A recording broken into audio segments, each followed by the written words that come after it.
I love you. Anak ni Luis Manzano at Jessie Mendiola na si Baby Peanut, nag-viral dahil sa angking cuteness nito. Welcome back sa aking YouTube channel. Hindi napigilan ng mga netizens ang magkaroon ng baby fever, dahil sa mga videos at photos na ipinopost ni Luis Manzano at Jessie Mendiola online.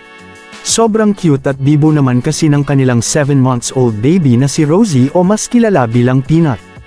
Sa isang video nga, ay makikita nating inaasar siya ni Jessie Mendiola habang binubuhat ni Luis Manzano.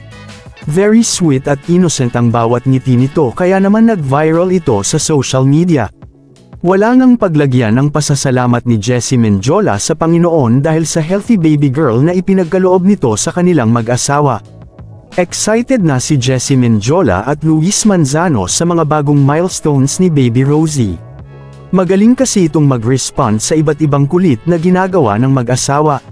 Sa isang video nga, ay hindi mapigilan ni Baby Peanut na manggigil dahil tinatawag siya ni Luis Manzano at sinasabihan pa ng I love you.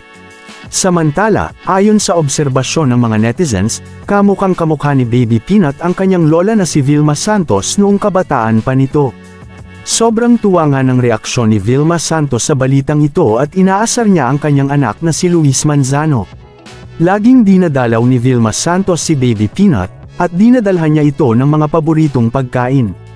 Malaki ang pasasalamat ni Vilma Santos sa Panginoon dahil sa napaka-cute na apo ang binigay nito. Sa ngayon, focus pa si Jessie Mendiola sa pag-aalaga sa kanyang baby girl.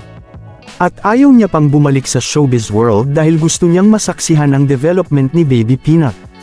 Thankful siya sa mga taong sumusuporta sa kanilang dalawa ni Luis Manzano at lalong-lalo na sa mga tagahanga ni Baby Peanut. Anong masasabi ninyo sa balitang ito? Comment down below. Maraming salamat sa panunood.